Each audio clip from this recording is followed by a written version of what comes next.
السلام علیکم ورحمۃ اللہ وبرکاتہ نحمدہ ونصلی علی رسولہ الکریم اما بعد فاعوذ باللہ من الشیطان الرجیم بسم اللہ الرحمن الرحیم۔ ناظرین کرام، آج ایک اور دکھ بھری خبر یہ ہے کہ آج مرکز نداء الاسلام کھڈیاں ہاس ضلع قصور کے طالب علم حافظ مدثر قصوری صاحب جو کہ قضائے الہی سے وفات پا چکے ہیں، وہ شاید بیمار تھے کچھ دنوں سے اور وہ بلبل قرآن، قاری قرآن، ضلع قصور کی پہچان، ابھرتے ہوئے نوجوان حضرت مولانا قاری محمد ہارون یاسر بگوی صاحب حافظہ اللہ تعالیٰ ان کے شاگرد خاص تھے۔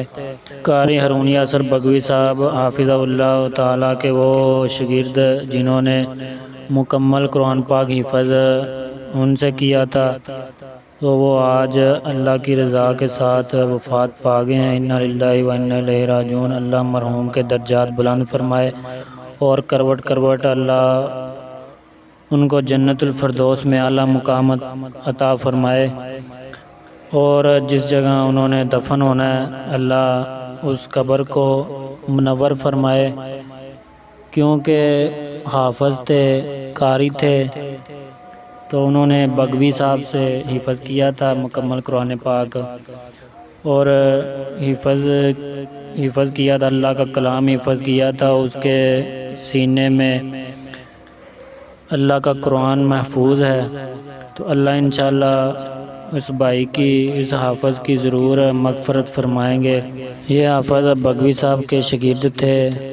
اللہ حافظ صاحب کے درجات بلند فرمائے اور کروٹ کروٹ جنت الفردوس میں اعلیٰ مقام عطا فرمائے، اور اللہ ان کے استاد